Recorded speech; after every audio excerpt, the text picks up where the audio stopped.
Now this is page number 1 और सबसे पहले देखो हीट कैपेसिटी किसको बोलते हैं। हीट कैपेसिटी कल भी बताया था मैंने, हीट कैपेसिटी या फिर थर्मल कैपेसिटी एक ही बात है यहाँ पे ना। हीट कैपेसिटी या फिर इसको आप थर्मल कैपेसिटी भी बोल सकते हो। And heat capacity S is equals to mass into specific heat capacity, it is denoted by capital S। तो ये किसका प्रोडक्ट है यहाँ पे, mass into specific heat capacity का प्रोडक्ट है ये, ठीक है। तो अगर हम इसकी यूनिट की बात करें तो ये केजी है और ये है जूल पर केजी पर डिग्री सेल्सियस। तो केजी से केजी कैंसिल हो जाएगा and the unit will be either joule पर डिग्री सेल्सियस और कैलोरी पर डिग्री सेल्सियस, ठीक है। ये ऐसा यूनिट हो गई।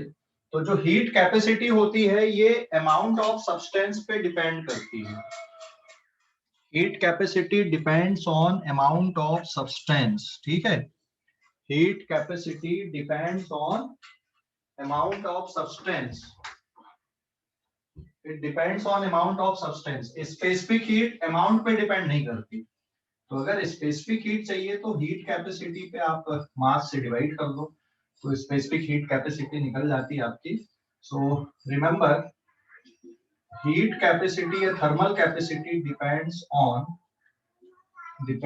On nature of substance and its amount और मास, कितना मास है या कितना अमाउंट है उस पे भी ये डिपेंड करेगा हीट कैपेसिटी है। तो ये किसका प्रोडक्ट है, mass into specific heat capacity का ये प्रोडक्ट होता है। और फिर जैसे क्वेश्चन में डायरेक्टली दिया रहता है यहाँ पे, जैसे मान लो क्वेश्चन दे दिया है यहाँ पे, फिर सपोज ये कोई ऑब्जेक्ट है, ठीक है, और इसकी हीट कैपेसिटी डायरेक्ट दी हुई है। इसकी heat capacity is suppose 200 joule पर डिग्री सेल्सियस। तो इसके टेम्परेचर को राइज करने के लिए, जैसे मान लो इसका टेम्परेचर अभी 20 डिग्री सेल्सियस से अगर 80 डिग्री सेल्सियस तक इसके टेम्परेचर को बढ़ाना है तो कितनी हीट लगेगी। तो amount of heat required will be, आपके पास देखो एक तो mass of substance specific heat of substance into delta T लिखोगे, ठीक है। और मास ऑफ सब्सटेंस और स्पेसिफिक हीट ऑफ सब्सटेंस अलग अलग नहीं दिए और सीधा दे दिया यहाँ पे कि इसकी हीट कैपेसिटी इतनी है। तो आप यहाँ पर सीधा सीधा क्या कर दोगे, capital S into delta T मतलब हीट कैपेसिटी डायरेक्ट यूज कर लो यहाँ पे। इट इज 200 जूल पर degree Celsius and change in temperature is 80 minus 20 degree Celsius. तो डिग्री सेल्सियस से ये टर्म कैंसिल हो गया and it is 200 into 60 joule में आंसर आ जाएगा। तो या तो फिर आपको क्या चाहिए यहाँ पे कैलकुलेशन करने के लिए, ms डेल्टा टी चाहिए या फिर heat capacity into delta T करके भी कैलकुलेशन कर सकते हो। तो ये हीट कैपेसिटी होती है थर्मल कैपेसिटी, ठीक है। तो heat capacity depends on nature of substance and it's amount या फिर मास पे ये डिपेंड करता है। समझ गए हीट कैपेसिटी, कल भी पढ़े थे अपन ने बट मैंने थोड़ा सा और रिवाइज करवा दिया इसको। समझ गए, हेलो समझ गए कि नहीं, हीट कैपेसिटी या thermal capacity. Yes sir. Screenshot ले लो इस पेज का, हाँ इस पेज का स्क्रीनशॉट ले लो, ले लिए, स्क्रीनशॉट ले लो इस पेज का। सर फिर एक और टर्म मैं यहाँ पे बता रहा हूँ, that is called water equivalent. Water equivalent,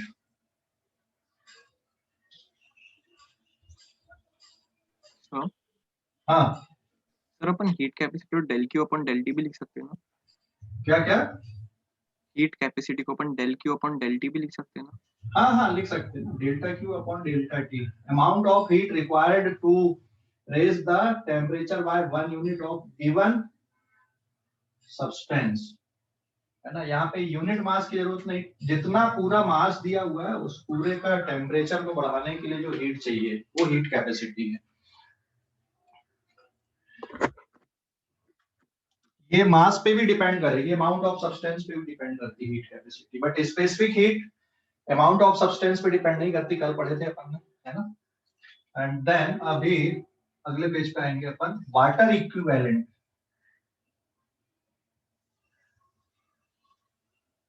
water equivalent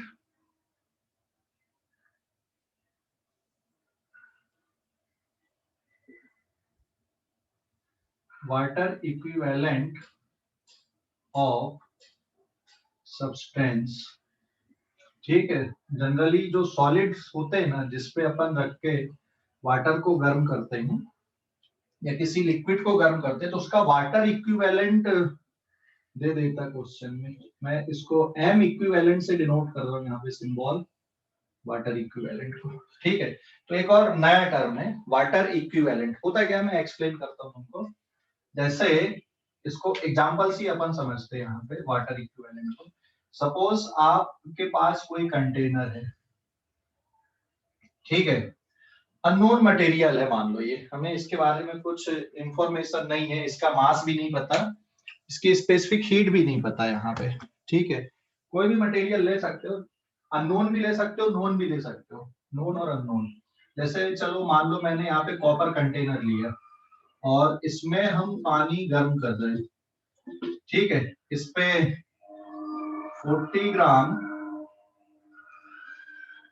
water है और अभी जो टेम्परेचर है इसका ये कितना है यहाँ पे, इट इज 20 डिग्री सेल्सियस, और 20 डिग्री से सपोज इसके टेम्परेचर को आप 80 डिग्री तक बढ़ाना चाह रहे हो, तो क्या लगेगी यहाँ पे, हीट देना पड़ेगा। अमाउंट ऑफ हीट का कैलकुलेशन आपको चाहिए यहाँ पे कि भाई एक कॉपर कंटेनर है, उसमें 40 ग्राम वाटर है और इसके टेम्परेचर को आपको 20 से 80 डिग्री सेल्सियस तक बढ़ाना है, ठीक है। तो रिक्वायर्ड हीट आपको चाहिए कि भाई कितनी हीट यहाँ पे लगेगी। तो इसमें क्वेश्चन में जब आप हीट सप्लाई करोगे तो टेम्परेचर ऐसा नहीं कि सिर्फ वाटर अकेले का बढ़ेगा, जो कंटेनर में रखा हुआ उस कंटेनर का भी टेम्परेचर बढ़ेगा यहाँ पे, है ना। तो क्वेश्चन में जब आपको इसका आंसर निकालना है, सॉल्यूशन करना है, तो total amount of heat required is delta Q by water plus delta Q by vessel, है ना। जिस वेसल में आपने रखे हो उसकी भी हीट यहाँ पे बढ़ रही है। तो फार्मूला क्या लिखोगे यहाँ पे आप, it is mass of water, specific heat of water into delta T, temperature दोनों का साथ साथ बढ़ेगा, मास ऑफ कॉपर इनटू क्या लिख दोगे यहाँ पे, specific heat of copper into delta T. जरूरी नहीं कि कॉपर हो, कोई और भी मटेरियल हो सकता है, ऐसा कुछ नहीं है, ठीक है ना। मैंने बट कॉपर बस लिखा है यहाँ पे। तो मास of water, specific heat of water, mass of copper, specific heat of copper into delta T, ये आपके पास में फार्मूला है। लेकिन क्वेश्चन में मान लो वाटर के, सॉरी, कॉपर कंटेनर के बारे में कुछ नहीं दिया है, लेकिन यहाँ पे एक टर्म दिया हुआ है ऐसा कि water equivalent of given container या copper container, given copper container is 15 gram, ये इतना दिया हुआ है, and specific heat of water is 1 calorie per gram per degree Celsius दी हुई है। मतलब कॉपर कंटेनर का मास नहीं दिया है, कॉपर कंटेनर की स्पेसिफिक हीट नहीं दी है, मास भी नहीं दिया है, स्पेसिफिक हीट भी नहीं दी है, ठीक है। लेकिन कॉपर कंटेनर जो दिया हुआ है यहाँ पे उसका इसका वाटर इक्विवेलेंट दिया हुआ है कि भाई आप इस कॉपर कंटेनर को इस सिचुएशन के लिए आप 15 ग्राम वाटर से रिप्लेस कर सकते हो। तो यहाँ पे ये जो फार्मूला है हमें मास of copper into specific heat of copper है, इसकी जगह पे आप क्या लिख सकते हो, delta Q will be given by it is mass of water specific heat of water. इसको आप ये जो वाटर इक्विवेलेंट दिया हुआ है इससे रिप्लेस कर दो, तो mass of equivalent water into specific heat of water, और फिर आप डेल्टा टी को कॉमन निकाल के बाहर लिख सकते हो।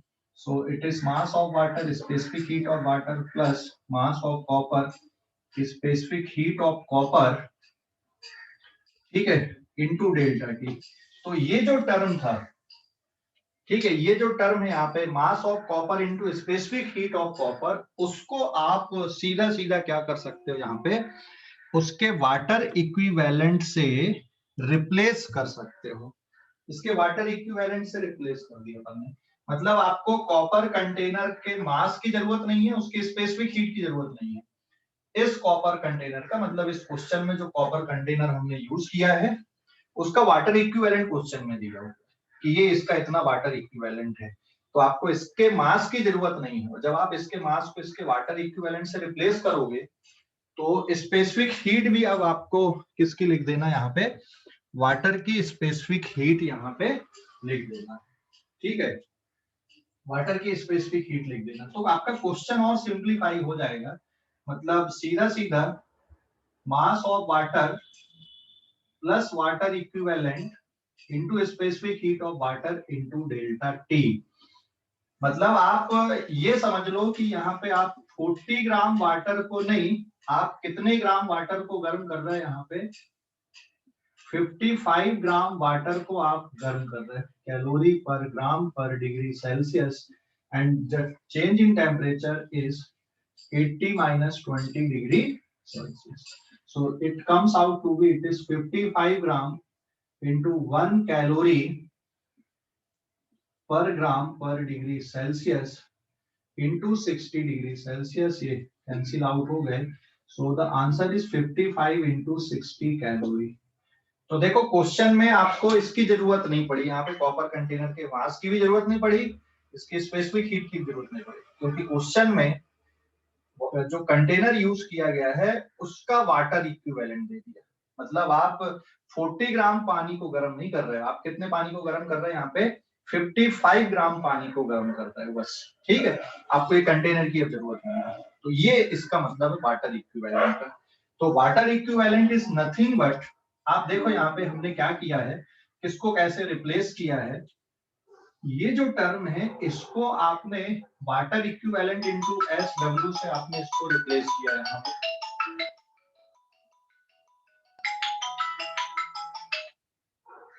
ठीक है, तो जो फार्मूला वाटर इक्विवेलेंट के लिए, M equivalent into specific heat of water mass of copper specific heat of copper. So water equivalent will be mass of copper specific heat of copper divided by specific heat of water. तो ये water equivalent है, मतलब ये पूरे term को आप इस तरह से रिप्लेस करते हैं, ठीक है। तो इस क्वेश्चन को सॉल्व करने के लिए आपको कॉपर कंटेनर की, उसके स्पेसिफिक हीट की, कॉपर कंटेनर के मास की और स्पेसिफिक हीट की जरूरत नहीं है, उसको आपने उसके वाटर इक्विवेलेंट से रिप्लेस कर दिया है। समझ गए? हेलो, समझ गए या नहीं? Yes sir. किसी को डाउट है तो पूछो, स्क्रीनशॉट ले लो, स्क्रीनशॉट ले लो इस पेज का, ले लिए? स्क्रीनशॉट ले लिए? Yes sir. Yes sir.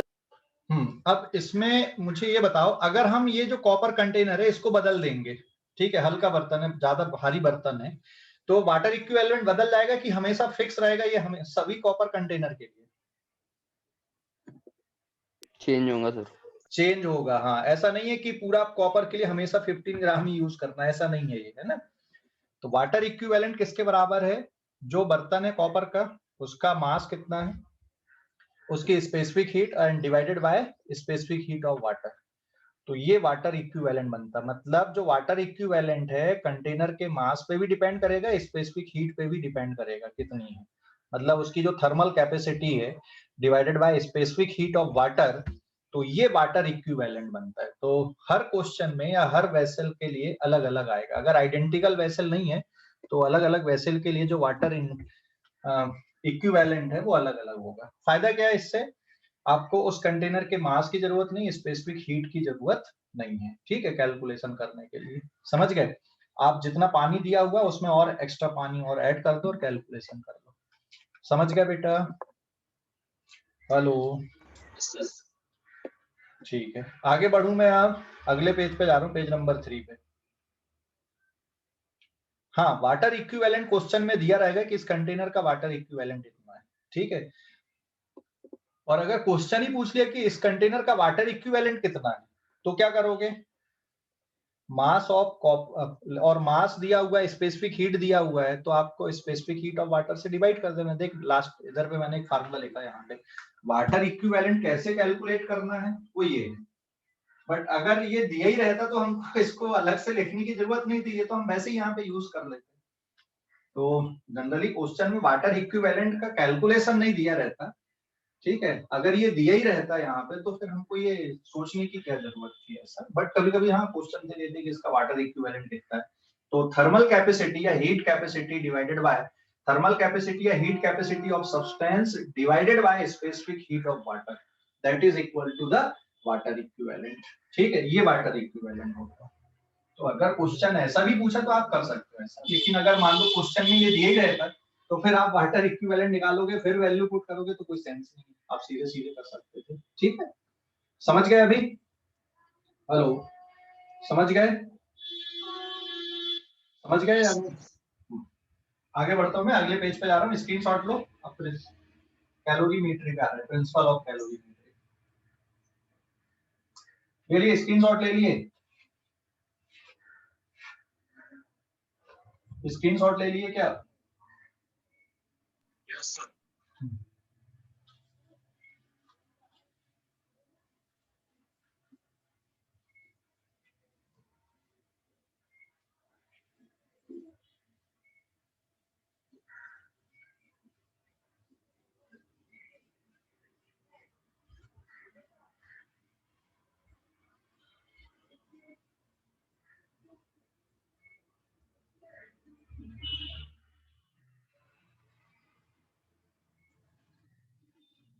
Then है फिर principle of calorimetry. Principle of calorimetry, principle of calorimetry, this is page number 3। Principle of calorimetry, ठीक है। अभी देखो प्रिंसिपल ऑफ कैलोरीमेट्री, इसको समझने के लिए मैं पहले एग्जांपल लेता हूं, उसके बाद फिर अपन प्रिंसिपल लिखेंगे। ठीक है, एग्जांपल ये है, इसमें एग्जांपल से अपन समझ रहे हैं प्रिंसिपल ऑफ कैलोरीमेट्री को। यहाँ पे सपोज एक एल्युमिनियम का टुकड़ा दिया हुआ आपके पास, एल्युमिनियम ब्लॉक है, ठीक है। और ये जो एल्युमिनियम ब्लॉक है ये सपोज है 50 ग्राम का, और अभी इसका टेम्परेचर है 100 degree Celsius. Now this aluminium block is put into the water, या ये कॉपर कंटेनर है यहाँ पे इसका, और इस पे पानी भरा हुआ है 20 डिग्री सेल्सियस पे, ठीक है। एंड यहाँ पे मास of water is suppose 60 gram and mass of copper is suppose 15 ग्राम, ठीक है। और अब क्या कर रहे हैं हम, इस एल्युमिनियम को इसके अंदर पुट कर दे रहे हैं, यहाँ पे इसके अंदर डाल दे रहे हैं, ठीक है। Now aluminium block is put in the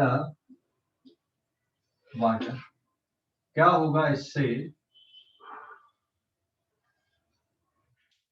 इसके अंदर आपने डाल दिया एल्युमिनियम को,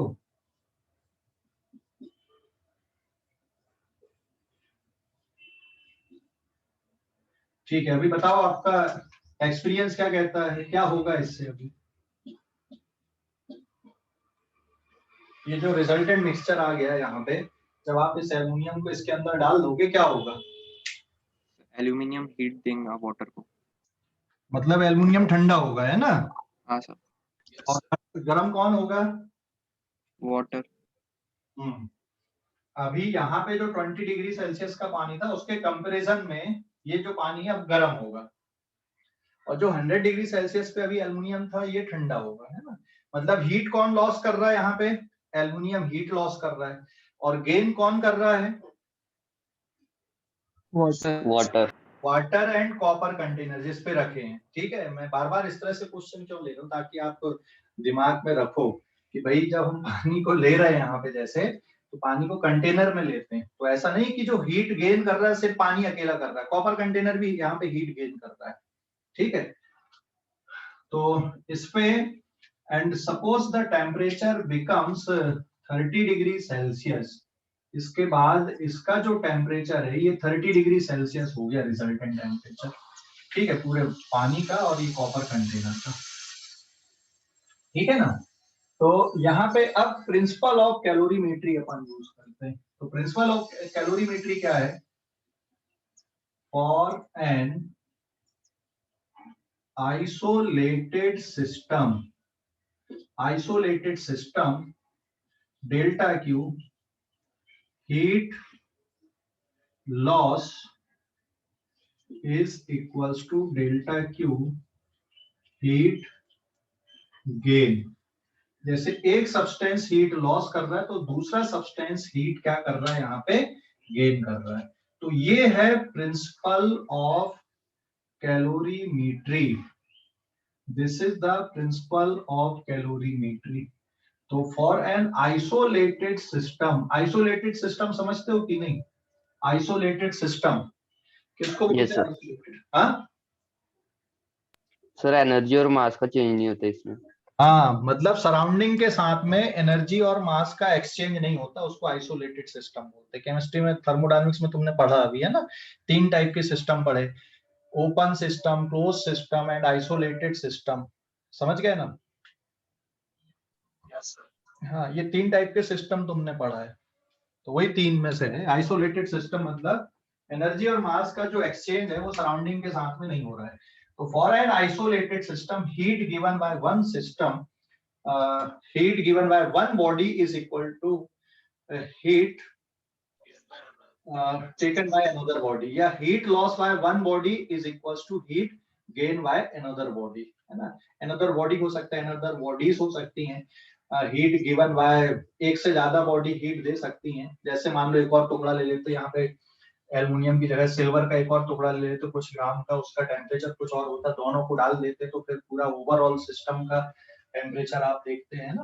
तो ये क्वेश्चन इस तरह से है मतलब। तो प्रिंसिपल ऑफ कैलोरीमेट्री ये है कि फॉर एन आइसोलेटेड सिस्टम एक बॉडी जो हीट लॉस कर रही है, कितनी हीट वो लॉस कर रही है उसकी वैल्यू दूसरी बॉडी जो हीट गेन कर रही है उसके इक्वल होता है। तो इट इज नथिंग बट, ये कुछ नया नहीं पढ़ रहे अपन, ये कंजर्वेशन ऑफ एनर्जी है ना? कंजर्वेशन ऑफ एनर्जी है यहाँ पे कि नहीं? कंजर्वेशन ऑफ एनर्जी है कि नहीं? एक सिस्टम या एक बॉडी, एक सिस्टम या एक बॉडी यहाँ पे क्या कर रही है? एक सिस्टम या एक बॉडी यहाँ पे हीट, एक body heat sorry energy loss कर रही है, एक बॉडी की एनर्जी कम हो रही है और दूसरे बॉडी की एनर्जी बढ़ रही है ना? समझ गए? तो कंजर्वेशन ऑफ एनर्जी है और कुछ नहीं। यहाँ पे एक सिस्टम या एक बॉडी यहाँ पे एनर्जी लूज कर रही है, दूसरी बॉडी उसको गेन कर रही है। तो इक्वेशंस कैसे बनेंगी यहाँ पे? ठीक है, इक्वेशन कैसे बनेंगी यहाँ पे? इक्वेशन कैसे बनेंगी? So mass of copper is 15 gram and mass of water is 60 gram here. Question में जैसे मान लो दिया हुआ है specific heat capacity of water is 1 calorie per gram per degree Celsius, specific heat capacity of copper is 0.3 calorie per gram per degree Celsius. ये होती नहीं है, मैंने मन से ले लिया यहाँ पे। और मान लो ये जो एल्युमिनियम ब्लॉक है इसकी इसकी स्पेसिफिक हीट गिवन नहीं है, स्पेसिफिक हीट ऑफ एल्युमिनियम ये आपको निकालना है। अब ये बाकी डेटा तो आपके पास है ही यहाँ पे, तो क्या कर रहा है अभी, कौन हीट लॉस कर रहा है और कौन हीट गेन कर रहा है। तो यहाँ पे आ जाएगा heat loss, sorry heat loss by aluminium is equals to, किसके बराबर आएगा, फार्मूला कैसे लिखोगे यहाँ पे, delta Q heat loss by aluminium is equals to delta Q gain by water plus copper container. ठीक है, तो फार्मूला क्या लिखोगे, mass of aluminium, specific heat of aluminium और हीट लॉस, तो लॉस मतलब initial temperature of aluminium minus क्या लिखोगे यहाँ पे, final temperature of aluminium. And जब राइट साइड पे यहाँ पे आप लिखोगे mass of water, specific heat of water, mass of copper, specific heat of copper, और जो डेल्टा टी है यहाँ पे, अब इसमें लिखोगे final temperature of water and copper minus initial temperature of water and copper, ये ऐसा लिखना है। ठीक है, इक्वेशन ऐसी बनेगी।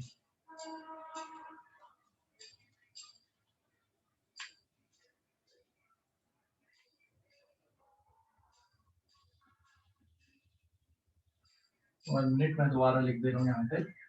So it is mass of aluminium, specific heat of aluminium, initial temperature of aluminium minus final temperature of aluminium, ठीक है, is equals to mass of water, specific heat of water plus mass of copper, specific heat of copper into final temperature of water and copper minus initial temperature of water and copper. Sorry, ये equation ऐसी लिखोगे आप। ये समझ गए कि नहीं कैसे लिखे अपन ने, क्यों लिखे। अभी जैसे ये इक्विलिब्रियम टेम्परेचर 30 डिग्री हो गया, आपने डाले, काफी देर बाद आपने ये ऑब्जर्व किया कि जो रिजल्टेंट टेम्परेचर ये 30 डिग्री पे है। तो what is the initial temperature, अगर मैं बाकी वैल्यू ले लूं, सब कुछ ऐसा सीरियस सिस्टम पे 50 ग्राम, इसकी स्पेसिफिक हीट नहीं पता, यहाँ पे इनिशियल टेम्परेचर कितना इसका 100 एंड फाइनल टेम्परेचर कितना है एल्युमिनियम का। What is the final temperature of aluminium block here, 30। हाँ 30 डिग्री। इसमें मैंने फाइनल माइनस इनिशियल क्यों नहीं लिया, इनिशियल माइनस फाइनल क्यों लिया है, क्योंकि ये लॉस कर रहा है हीट। तो अगर ये लॉस कर रहा है तो आपको इनिशियल माइनस फाइनल लिखना है ना, समझ गए। एक साइड पे लॉस लिखे हो, एक साइड पे गेन लिखे हो, तो जिस साइड पे आपने लॉस लिखे हो उसमें हमेशा initial temperature minus final temperature लेना है। ठीक है, तो इनिशियल माइनस फाइनल, तो फाइनल में ये आ जाएगा आपका 30 एंड इक्वेट कर दोगे, मास of water is 60, specific heat 1, 15 into 0.3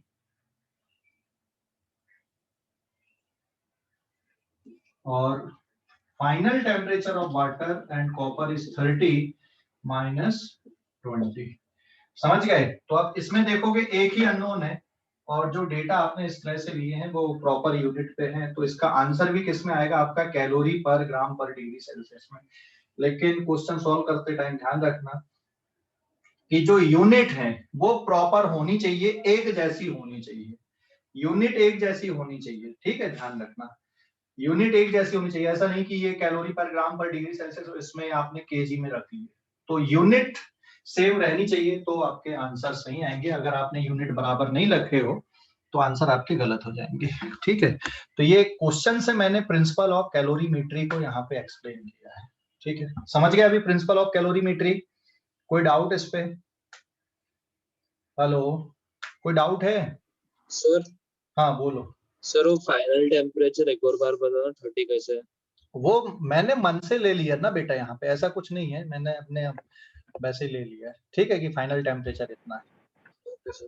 okay, अब अगर आपको जैसे घर में करके देखना है ये एक्सपेरिमेंट, तो एक छोटा सा एल्युमिनियम का टुकड़ा ले लेना, ठीक है, कॉपर बर्तन ले लेना या स्टील का बर्तन ले लेना, लेकिन अब उसके लिए तुमको स्पेसिफिक हीट चाहिए, तो कॉपर के बर्तन के लिए मिल जाएगी, क्योंकि स्टील में मिक्सर होता है ना, मिक्स होती हैं, तो अलग अलग के लिए अलग अलग होते, तो वो डेटा आपको पता नहीं चलेगा बराबर, इसलिए कॉपर, प्योर कॉपर वाला बर्तन लेना है ना, एल्युमिनियम का टुकड़ा लेना, उसको पहले उबलते पानी में डाल देना, मास ले लेना उसका, घर में कर सकते हो, घर में देख सकते हो आप ये सब कैसे करना है, ठीक है। इसमें जो हीट का लॉस है, सराउंडिंग में जो हीट का लॉस है उसको मैंने नेग्लेक्ट कर दिया है, तो बेसिकली ये कैलोरी मीटर होता है। कैलोरी मीटर में क्या करते हैं ना, बाहर से इंसुलेटेड लेयर लगा देते, ढक्कन भी इंसुलेटेड होता है, और उसके बाद फिर ये करते हैं, मतलब जैसे थर्मस वगैरह में होता है, बिल्कुल वैसे ही रखते हैं इसको, ठीक है, समझ गया। अभी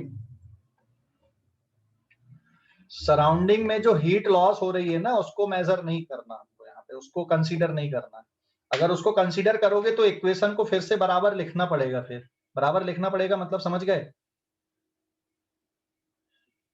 हेलो, ये इक्वेशन को मॉडिफाई करना पड़ेगा, लॉस अगर और चाह रहा है, जैसे सराउंडिंग में जो लॉस जा रहा है वो भी अगर चाहिए, तो फिर और इक्वेशन को मॉडिफाई करना पड़ेगा, इतने अकेले से बात नहीं बनेगी। लेकिन यहाँ पे अपन इसमें आइसोलेटेड सिस्टम को लेके कर रहे हैं, मतलब aluminium plus copper container plus water मिलके आइसोलेटेड सिस्टम है, ठीक है, भले ही मैंने यहाँ पे क्वेश्चन में खुला रखा उसको, बट ये पूरा एक आइसोलेटेड सिस्टम है, मतलब इनकी हीट सराउंडिंग के साथ एक्सचेंज नहीं होगी, ठीक है, बस आपस में एक्सचेंज होगी तीनों पे, एल्युमिनियम, वाटर एंड कॉपर पे, ठीक है, समझ गए। हेलो, अरे समझ गए या नहीं। Yes sir. अब इसमें एक ही अननोन है, तो ये कैलकुलेट हो जाएगा आपका। चलो दूसरे क्वेश्चन पे आते हैं अपन, अभी स्क्रीनशॉट ले लो इस पेज का,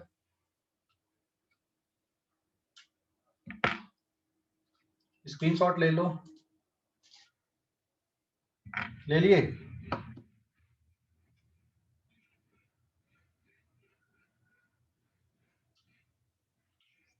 यस सर, ले लो।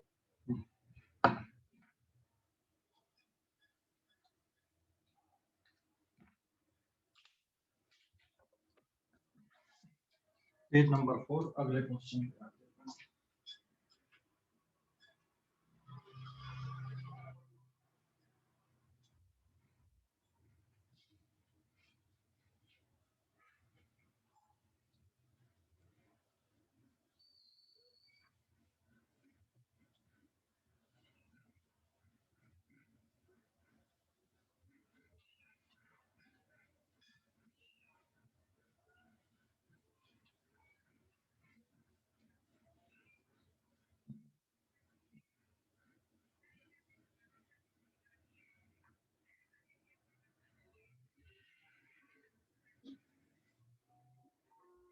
हाँ, दिस इज पेज नंबर 4।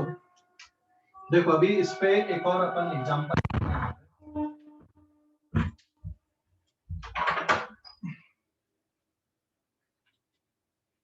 इस पे एक और एग्जांपल लेते हैं इसको समझने के लिए। सपोज ये एक ऑब्जेक्ट है, ठीक है, इसका मास है m1, इसकी स्पेसिफिक हीट है s1 और इसका टेम्परेचर है t1। अब इसको मिक्स कर रहे हैं अपन किसके साथ में, दूसरे सब्सटेंस के साथ में, जिसका मास है m2, स्पेसिफिक हीट s2 और इसका टेम्परेचर है t2। और मिक्स करने का मतलब ये है यहाँ पे कि जैसे सॉलिड है और ये लिक्विड है, आपस में मिक्स कर दिए, तो हीट का एक्सचेंज हो रहा दोनों पे, और हीट का एक्सचेंज हो रहा है, मान लो यहाँ पे T1 is greater than T2, तो हीट कौन देगा यहाँ पर से, फर्स्ट वाली जो बॉडी है वो दूसरी वाली बॉडी को हीट देगी, ठीक है, एंड फाइनली 1 मिनट में स्पेशली,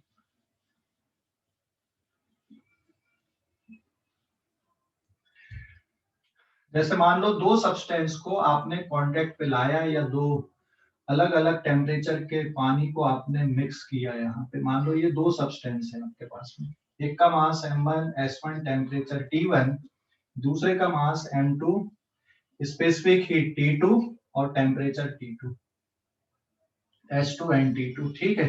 ये एक सब्सटेंस है और ये दूसरा सब्सटेंस है।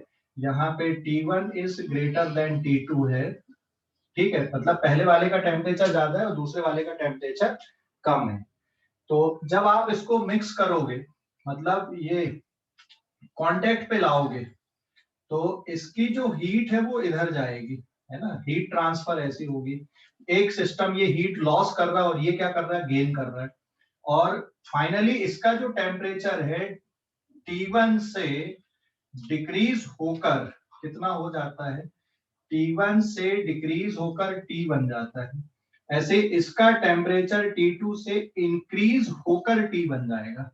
मतलब जो रिजल्टेंट टेम्परेचर है दोनों के कैसे हो जाएंगे, सेम हो जाएंगे। आप इसको ऐसा समझ लो कि सपोज यहाँ पे आपने क्या लिया, 40 ग्राम वाटर लिए 80 डिग्री सेल्सियस पे, और ये है यहाँ पे 20 ग्राम वाटर, ठीक है, ये है 10 डिग्री सेल्सियस पे, और इनको आपस में आपने मिक्स कर दिया, आपस में मिक्स कर दिया दोनों को।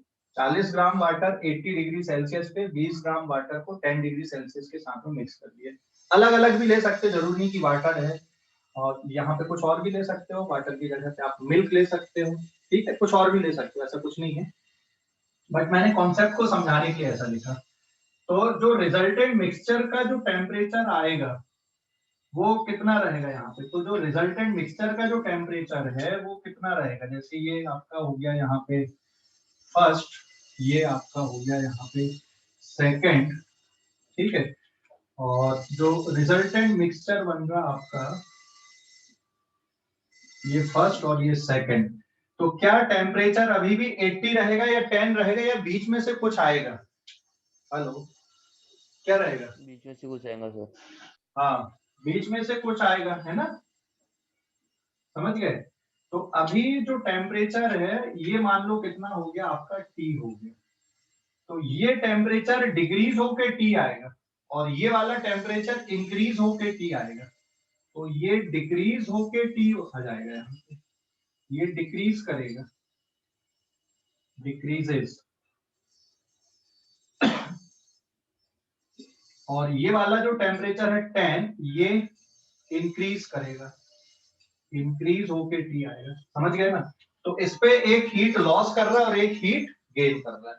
तो यहाँ पे इक्वेशन क्या बन जाएगी, delta Q loss by 1 is equal to delta Q gain by second.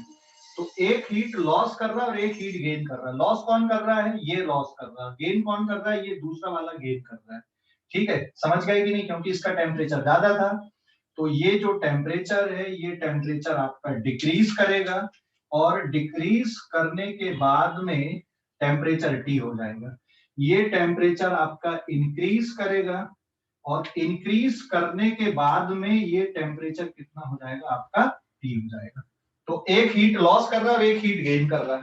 तो फार्मूला क्या बन जाएगा, देखो यहाँ पे M1S1 लॉस कर रहा है मतलब इनिशियल माइनस फाइनल, तो T1 माइनस T, जो गेन कर रहा M2S2, गेन कौन कर रहा था, ये वाला, तो इसका फाइनल टेम्परेचर ज्यादा है, T माइनस T2 आप लिख दोगे।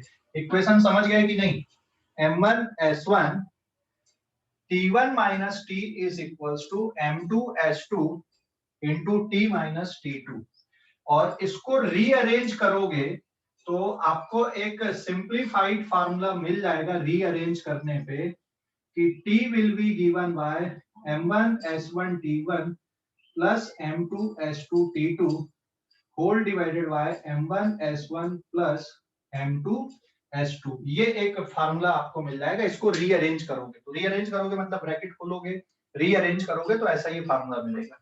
बट ध्यान रखो ये फार्मूला तभी वैलिड है जब दोनों सब्सटेंस की स्टेट नहीं बदल रही, स्टेट नहीं बदलनी चाहिए, ठीक है, अगर स्टेट बदल जाएगी तो ये फार्मूला वैलिड नहीं है, फिर आप इसको ऐसा नहीं लिख सकते। So state does not change, state बदलेगी तो फिर आप इस तरह से यूज नहीं कर सकते, हाँ ये हमेशा लगेगा, ये तो हमेशा वैलिड है, लेकिन अगर स्टेट बदलती तो फिर आप ms डेल्टा टी वाला फार्मूला आप नहीं लिख सकते हो, फिर आपको उसमें मास इनटू लेटेंट हीट वाला टर्म भी आता है, तो आपको कुछ और इनडायरेक्ट कैलकुलेशन करने पड़ते हैं। तो ये जो फार्मूला अपन ने लिखे यहाँ पे, ये तभी आप यूज कर सकते हो जब स्टेट ना बदले, state of substance does not change. तो T is equals to M1S1T1 plus M2S2T2 whole divided by M1S1 plus M2S2। तो ये दो सब्सटेंस को आपने जब मिक्स किया, रिजल्टेंट टेम्परेचर डायरेक्ट आप ऐसा देख सकते हो, if state of substance does not change, state of substance यहाँ पे चेंज नहीं होना चाहिए, तभी आप लिख सकते हो, नहीं तो नहीं। समझ गए ये? हेलो, अरे समझ गए या नहीं? Hello, yes sir. हाँ स्क्रीनशॉट लो, अपन एक क्वेश्चन इसमें से देखते करके, है ना, स्क्रीनशॉट ले लो इस पेज का। ले लिया sir.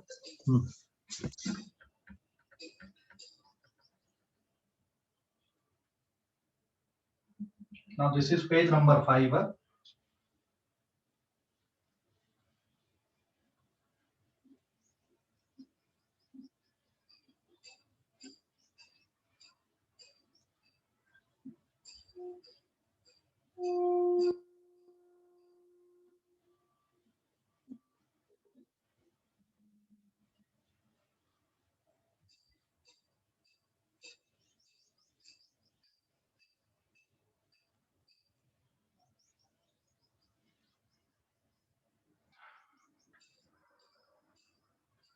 Now this is page number 5.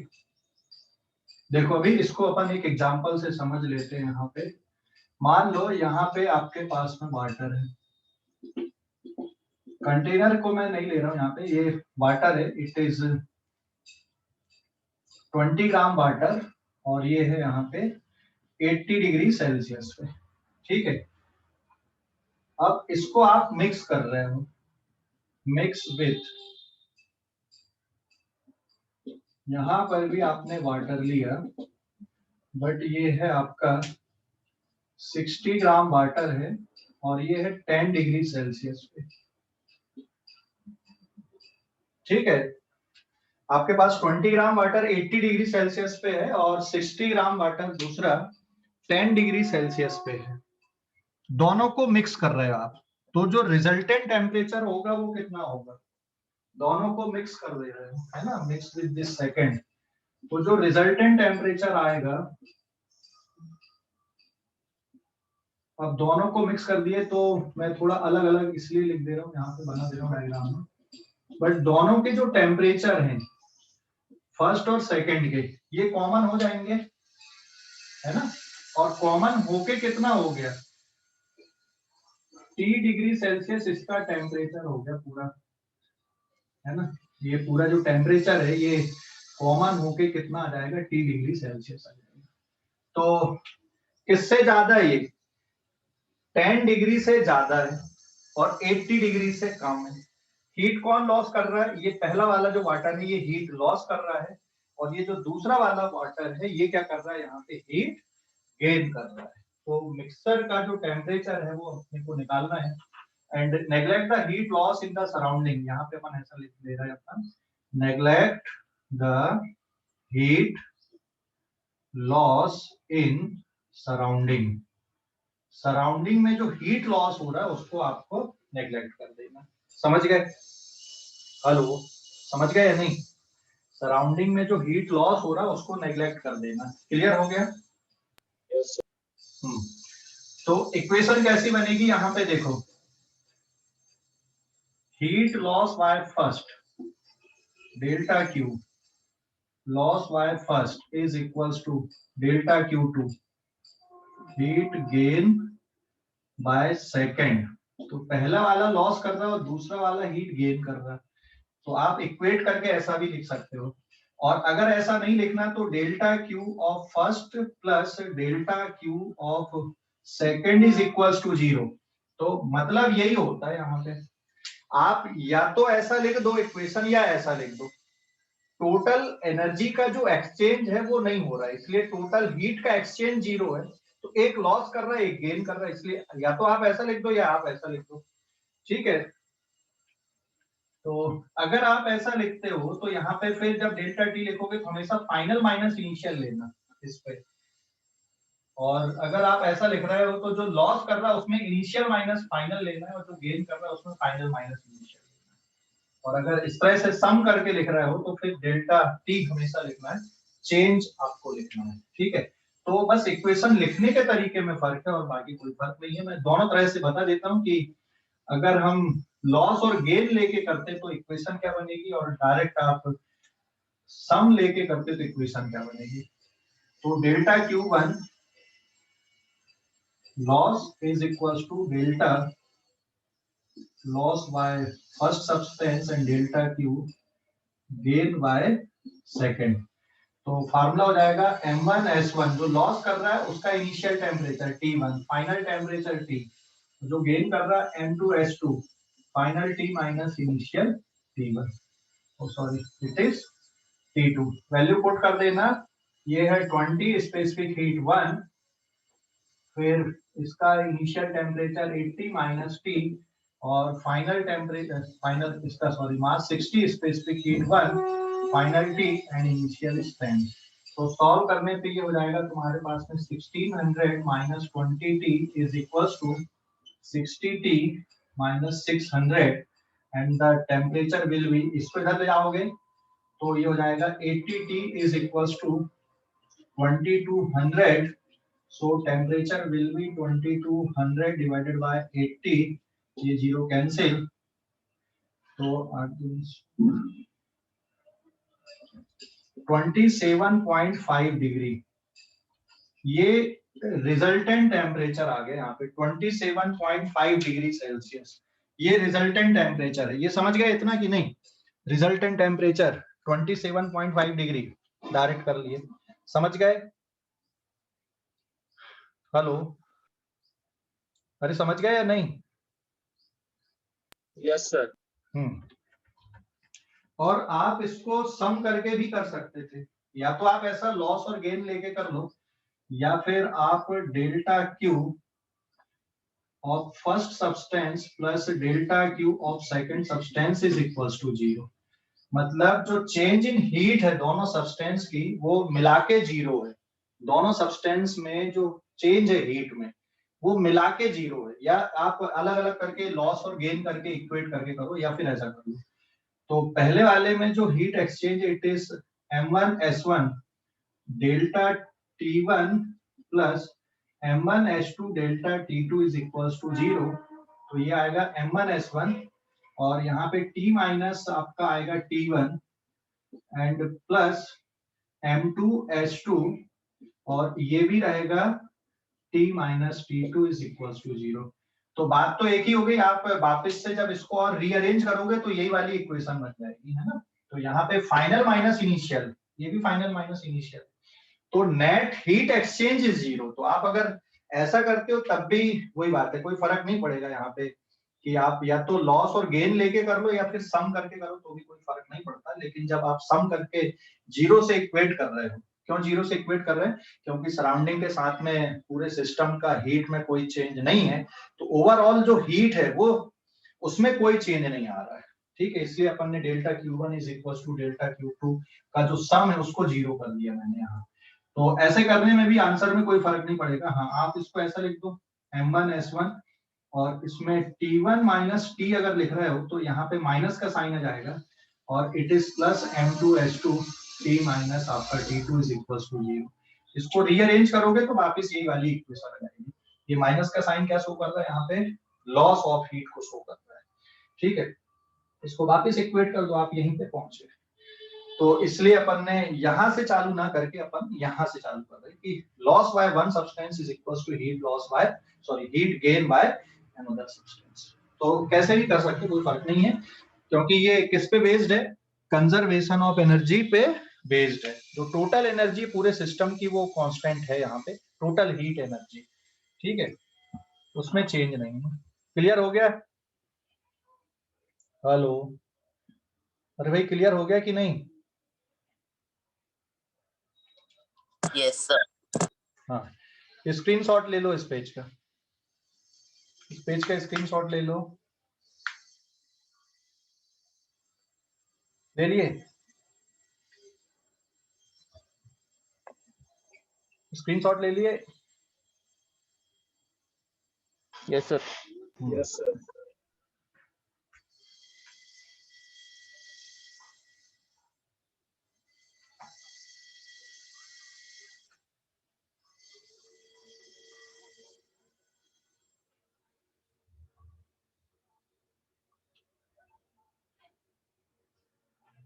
State conversion नहीं होना चाहिए था ये, और स्टेट कन्वर्जन होती ये 5 6 आएगा ना, 5 की 6?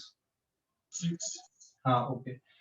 तो अभी यहाँ पे कुछ और एग्जांपल जिसमें एक form of energy heat form पे आ रही है उसका अपन देखते हैं। जैसे मान लो किसी वाटरफॉल से पानी गिर रहा है ना नीचे, तो जब ये पानी नीचे गिर के आ रहा है तो यहाँ पे टेम्परेचर इसका चेंज होगा। Suppose this is the waterfall, और ये वाटरफॉल की कुछ हाइट है, h is equal to suppose 20 metre इसकी हाइट है। तो यहाँ पे जो पानी है ये सपोज अभी TI डिग्री सेल्सियस पे है, इसका जो मास है वो मैंने डेल्टा m ले लिया।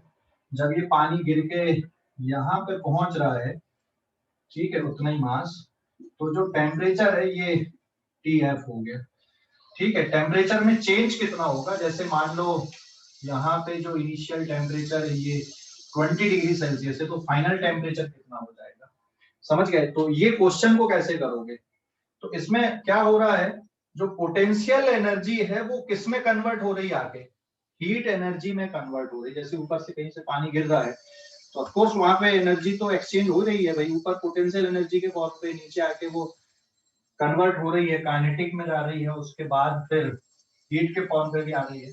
तो हम मान ले रहे हैं कि यहाँ पे गिरने के बाद में पानी रेस्ट पे आ जा रहा है, मतलब पूरा की पूरा जो पोटेंशियल एनर्जी है वो किसमें कन्वर्ट हो गई, यहाँ पे हीट एनर्जी में कन्वर्ट हो जा रही है।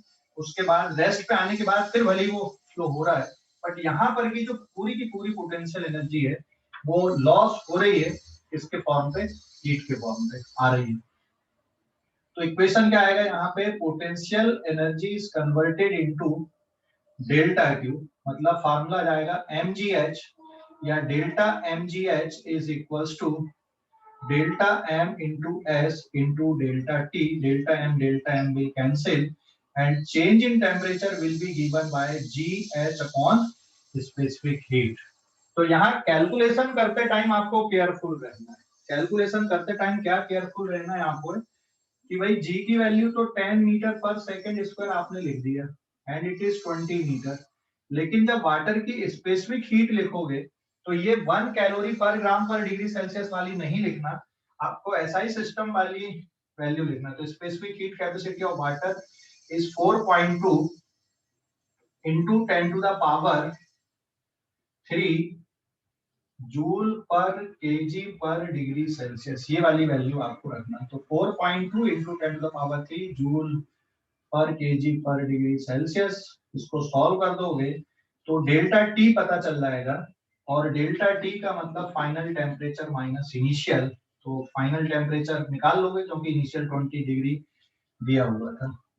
तो जो आंसर आएगा इसमें it is 4.2 into 10 to the power 3 degree Celsius में इसका आंसर बचेगा, बाकी टर्म आपके कैंसिल होगा। तो ये कैलकुलेशन करते टाइम ध्यान रखना, मिस्टेक क्या होती है, स्पेसिफिक हीट आप direct 1 calorie per gram per degree Celsius वाली रख देते हो, वो नहीं रखना है, ऐसा ही सिस्टम वाली रखना है। दूसरा, एक और एग्जांपल अपन ले रहे हैं, इस पे एक बुलेट, ठीक है, मान लो ये बुलेट है, हाँ, ये जाती है और किसी सैंड बैग में पूरी की पूरी धस जाती है। ये सैंड बैग है यहाँ पे, और जो बुलेट है ये सपोज सैंड बैग है, इस पे जाके धस गई यहाँ पे पूरी की पूरी बुलेट। तो जो एनर्जी का लॉस हो रहा है, अभी बुलेट के पास कौन सी एनर्जी है, काइनेटिक एनर्जी है, यहाँ पे जाके धस गई, इसका मतलब इसकी जो पूरी की पूरी काइनेटिक एनर्जी है वो किसमें कन्वर्ट हो गई, हीट एनर्जी में। तो यहाँ पे क्या आएगा, एनर्जी का जो कन्वर्जन है, kinetic energy is comes in the form of heat energy of bullet plus sand दोनों में, तो kinetic energy of bullet is half of mass of bullet into v square, इसकी स्पीड v है, and heat energy mass of bullet specific heat of bullet into delta t plus mass of sand specific heat of sand into delta t। आपको इस तरह से लिखना है। तो यहाँ पे जो सिंबल्स हैं, it is mass of bullet, ठीक है, एंड ms मतलब मास ऑफ सैंड, फिर SB specific heat of bullet and SS is specific heat of sand. तो इस तरह से आपको इनको लिखना है इक्वेशन को, लेकिन वैल्यू पुट करते टाइम ध्यान रखना जो स्पेसिफिक हीट है उसको SI सिस्टम पे ही पुट करना। जनरली यहाँ पे गलती क्या होती है ना, मास आपका किस पे दिया हुआ है, केजी पे या ग्राम पे दिया हुआ है तो उसको केजी में कन्वर्ट करो, स्पीड मीटर पर सेकंड पे। यहाँ पर भी जो मास है और जो स्पेसिफिक हीट है, calorie is not the CGS unit, ध्यान रखना। तो एक ये गड़बड़ होती है हमेशा, calorie is not the CGS unit. Gram में दिया हुआ ठीक है, ग्राम आपके CGS यूनिट में आ जाएगा, बट जो कैलोरी यूनिट होती है वो CGS नहीं है। CGS यूनिट कौन सी आपकी, अर्ज इज द CGS यूनिट। तो ये कैलकुलेशन में मिस्टेक होती है, ध्यान रखना। तो वो मिस्टेक नहीं होना चाहिए, इसलिए हमेशा यहाँ पे फार्मूले में वैल्यू पुट करते टाइम आप स्पेसिफिक हीट को किसमें पुट करो, SI सिस्टम में पुट करो, जूल पर केजी पर डिग्री सेल्सियस वाले में। तो हमेशा ऐसे जो कैलकुलेशन है इसके हमेशा आपको SI सिस्टम पे करना है, ठीक है। स्क्रीनशॉट लो इस पेज का, स्क्रीनशॉट ले लो। हेलो, स्क्रीनशॉट ले लो,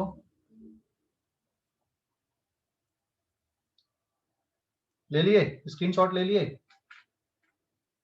यस सर। कोई डाउट इस पे? हेलो, कोई डाउट है? वो 0 आ गई, रेस्ट पे आ गया पानी, है ना। हेलो, हाँ सर। और अगर मान लो रेस्ट पे नहीं आ रहा है, फ्लो होते हुए जा रहा है, तो फिर आप पोटेंशियल एनर्जी का जो कन्वर्जन है वो किस में आएगा, हीट पे भी आएगा और काइनेटिक एनर्जी पे भी आएगा फिर कुछ पार्ट उसका, ठीक है। ऐसे यहाँ पे बुलेट वाले में ये धस के वहीं धस गई है, रुक गई, मतलब जो पूरी काइनेटिक एनर्जी वो पूरी की पूरी हीट में कन्वर्ट हो गई है, ठीक है। अगर नहीं है तो फिर लिखना पड़ेगा, मतलब कंजर्वेशन ऑफ एनर्जी लिखना अल्टीमेटली आपको, एक एनर्जी का जो कन्वर्जन है वो दूसरी एनर्जी के फॉर्म में लिखना है, समझ गए? हाँ सर। मान लो लेड बुलेट है और ये धसने के बाद पिघल जाती पूरा, है ना, पिघल जाती मतलब लिक्विड फॉर्म पे आ जाती, उसकी स्टेट कन्वर्जन हो जाता है, तो फिर क्या करोगे फार्मूले में, हीट काइनेटिक एनर्जी को हीट में तो लिखना ही है, लेकिन अगर स्टेट कन्वर्जन भी हो रहा है बुलेट का तो फिर वहां पे आपको मास इनटू लेटेंट हीट वाला टर्म को भी लिखना पड़ेगा, mass of bullet into latent heat of bullet, ठीक है, समझ गए? हाँ। वहां से भी लिखना पड़ेगा फिर आपको, पर उसके पहले आपको ये पता होना चाहिए कि जो टेम्परेचर है वो कितना है, फिर पिघलने के बाद कितना है, तो वो क्वेश्चन में डेटा गिवन होते हैं फिर, ठीक है। स्क्रीनशॉट ले लो, ले लिए इस पेज का? हेलो, स्क्रीनशॉट ले लिया? अब एक क्वेश्चन है जिसका डिस्कशन अपन कल करेंगे, बट मैं क्वेश्चन